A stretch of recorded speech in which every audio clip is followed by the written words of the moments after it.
So in this video, we are on topic 5, and we're going to talk about weight and compare it to mass. So you have a doodle note sheet in your packet on page 24. And we're going to talk about the fact that most people use mass and weight interchangeably, but they are really not the same thing.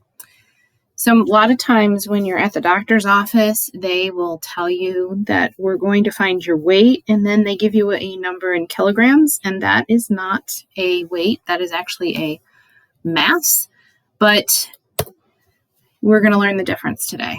So up here in the top, you're going to just have a few words to fill out. So weight is the measurement of the force of gravity on an object that has mass, and it can be measured using a spring scale.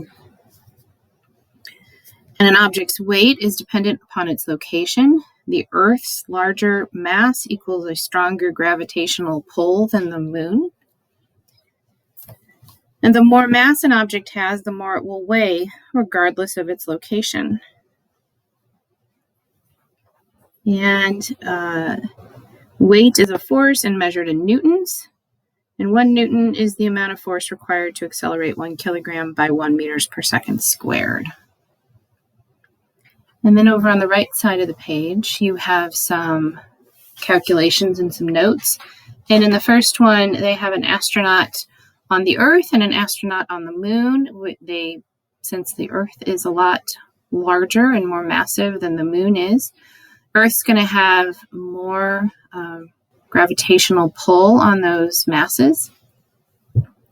So if the mass of this astronaut is 120 kilograms, he is going to have the same mass whether he's standing on Earth or standing on the moon. So in order to determine what his weight is on both of those locations, we're going to take his mass in kilograms and multiply it by g, which is the acceleration due to gravity. On Earth, g is 9.8 meters per second squared. So when we multiply 120 times 9.8, you would get 1176 newtons. And on the moon, when g is much lower, it's 1.622 meters per second squared, we are going to end up with a weight of 194.6 newtons, which is significantly lower than on the Earth. So to calculate weight, we've got weight in newtons, and you're going to end it up with, which is the same as kilogram meter per second squared. Mass is in kilograms, and it has to be in kilograms. If it's in grams, you need to convert it. And g must be in meters per second squared.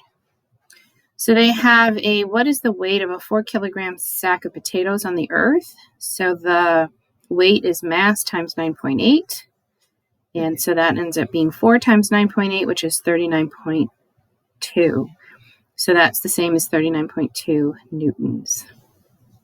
So if you took that same sack of potatoes and you put it up on the moon, you're going to take the 4 kilograms that are here, multiply it by g of the moon that they give you, and you're going to end up with 6.488 newtons. And the last example on this sheet is if you have a 300-gram rock on the Earth, what is that going to weigh? 300 grams is not in kilograms, so we've got to convert it, and that ends up being 0.3 kilograms. And that's multiplied by 9.8 meters per second squared, and so you end up with a weight of 2.94 newtons. So again, if you need a little bit more time to copy all this down, you pause the video for a few moments. I'm going to move forward.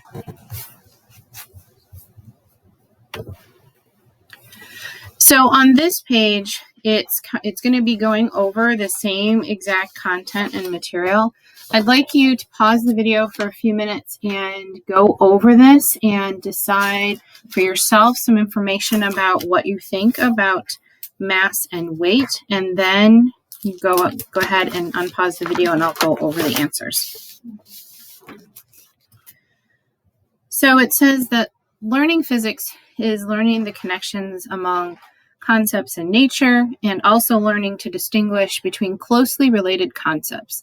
So it says velocity and acceleration are often confused, which is something that some of you probably found in the last chapter. And similarly, we find that mass and weight are often confused, but they aren't the same. So reinforcing some of that is in these circled answer choices below. Comparing the concepts of mass and weight, one is basic, fundamental, depending only on the internal makeup of an object and the number and kind of atoms that compose it. That concept is mass. Concept that additionally depends on the location in a gravitational field is weight. Blank is a measure of the amount of matter in an object and only depends on the number and kind of atoms it composes. That would be mass. It can correctly be said that mass is a measure of the laziness of an object. It should sound very familiar, relating to inertia. Blank is related to the gravitational force acting on the object, so that's weight. Blank depends on an object's location, so that's weight, whereas blank does not, which would be mass. In other words, a stone which would have the same mass whether it's on the surface of the earth or on the surface of the moon, however, its weight depends on its location. On the moon's surface, where gravity is only about 1/6 of Earth's gravity, the mass of the stone is going to be the same as on Earth. While mass and weight are not the same, they're directly proportional to each other. In the same location, twice the mass has twice the weight. The SI unit of mass is kilogram, and the SI unit of force is Newton. And in the US, it's common to measure the mass of something by measuring its gravitational pull to Earth, its weight. Common unit of weight in the United States is pound. However, there are two different kinds of pounds, which we don't tend to distinguish in the United States until you're actually doing physics. There's pound force, there's pound mass, and we call them all a pound. So, but one is a force and one is not. Okay, now we're going to look at some of the math for these and do some conversions. And for all of these, instead of using 9.8, we're going to keep it simple and just use 10. So our G's are going to be 10 meters per second squared, and that will just make our math much easier. So if Felicia, the ballet dancer, has a mass of 45 kilograms, what is her weight in newtons at the Earth's surface? That's going to be 45 times 10, which is going to be 450. Given that 1 kilogram of mass corresponds to 2.2 pounds at Earth's surface, she's going to be 99 pounds. So we're going to take that number and divide it with this 45 times 2.2. What's her mass on the surface of Jupiter? Well, it's the same as it is on Earth. She's still 45. And if the acceleration due to gravity on Jupiter is 25, we're going to multiply that number by 25 to get 1125. So different masses are hung on a spring scale calibrated in newtons. The force exerted by gravity is 10 newtons. So on 5 kilograms, you'd have 50. And on one that it says here, blank kilograms equals 100 newtons, we're looking at 10 kilograms. And then you can make up your own for anything you want with a number with kilograms equals that number times 10 number of newtons. And here we've got filling in the mass and the weight for these items. The mass here is 1 kilogram for the melon, so the weight's 10 newtons. The apple, which is 1 newton, is going to be 1/10 of that, so it's 0.1 kilograms. You can ignore the book. And then we've got 60 kilograms is 600 newtons. So now you've gone over a number of concepts, a number of ideas for weight. And one last thing to do before we go to the MOP app is to go way back to our orange packet. And we did this preconception sheet way back at the very beginning in chapter 2. And we covered the information in force and motion, but we never went back and covered the information under mass and weight. So let's take a look at these and see what we think now. So number 1, objects do not weigh anything when placed in a vacuum. Well, that's false.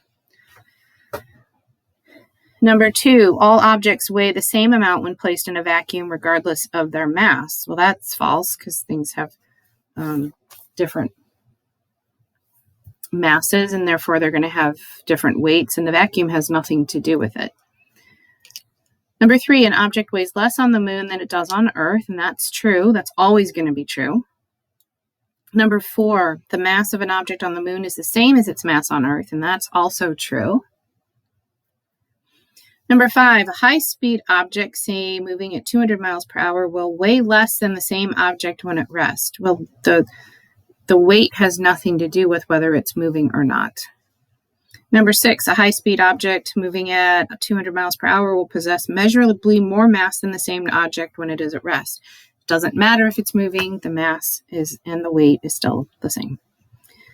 Weight is measured in pounds, mass is measured in newtons. That's not correct. Mass is measured in kilograms.